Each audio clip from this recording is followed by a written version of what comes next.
आसियां कोई आज कोई चंगा हाथ लवावी ये करख कहनी देख थे लई खाली छली बता आज सलाम अलैकुम वालेकुम सलाम। गोदाई दी मैंने पियो गुते कोई अल्लाह दी आस्ते मैंने पियो रोजी करा ये मेरा इलाका है यार तेरा इलाका जो है मैं सुने तेरे इलाके दी यो सखी बंदे रहने तकड़े पैसे आले हैं तो सारे शूम ते है ना आ योल मैं को क्या फायदा मिलती तो मेरे नो रोजी लात देना वधी यार तेरी रोजी ते लात ना सी तू टेंशन ना घेन ते कुडे सन ते कोई दे सन आ जोल जोल घेन जोल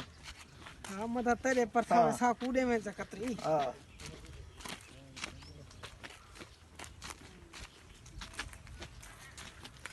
सलाम अलैकुम गोदा वालेकुम सलाम। क्या हाल है गोदा ठीक हो फेटो अल्लाह की रहमत है क्या करूं सही पीती वतो माना क्या करूं यार रोजी दा हिला कीती वतो अच्छा ही रोजी वदे करंदो भाई यार बहे हुन करो बहे घेन आ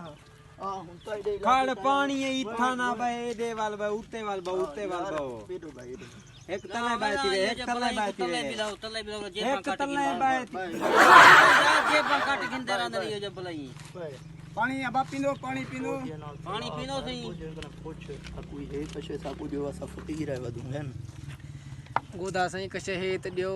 रोटी कन से खादी फिजरो की डूडी हाल सुनो सा तो पैसे देने पियो तो अगर असा तो देगी तो ना ये काम करेंगे तो पिंदी है पीछे मत जवान अपने बर्तन बाबू ठीक है बोला काम छोड़ दे पैसा शैसा मात पीछे वाला सा इन्ने को कहता पता कल्टी मर हां बोला अपना काम शुरू कर दे हां ठीक है दा ठीक है गोदा साहब असा काम सुने पू अल्लाह दा दर पे तौबा करने पू तो भाई साडी तौबा है भला असा ये काम ना करे ठीक है गोदा उड़ा सा काम शाम में छुड़े नु एक शत जो सा को हां ठीक है गोदा साहब देओ पैसे घेन गोदा करें घेन कारोबार करो ऐसे यार ये ना वे वाला मेरी गाल छोड़ गिनो जा करना कारोबार है ये ऐसे बिल्कुल बिल्कुल ये उन चढ़िया क्यों तक चढ़िया भाई बहे देने तो पैसे देने बहे तले बहे पिछू ते थी बे भाई गोदा तोड़ी चाहती तो कशे कर चार किलो 300 एक किलो पैसे ढेरी चोखे बदन बड़ा कारोबार करने ठीक है सही गोदा साहब ठीक है ठीक है जल्दी पोसे आसान जल्दी ठीक है ठीक है जुलो जुलो ये काम करेंगे मुझे जुलो जुलो ठीक है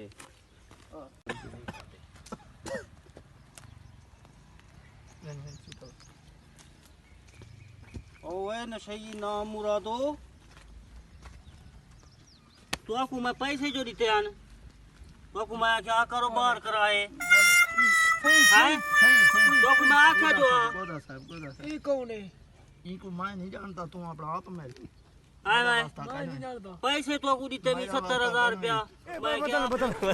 भाई मेरा भाई बदल बदल काय को रेडी चलाए तू साई ता नशा बैठे करे दो ओ सिको बे हसन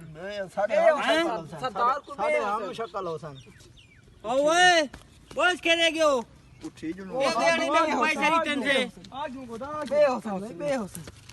गोदाई ने को पकड़ो टंगो टोड़ी करो सोना मुरादा ते पहुंचे जी चलो भाई खड़ो यार खड़ो ये क्या है वो खड़ो वो तुमको शक्ल देखो कितनी भोली है लेकिन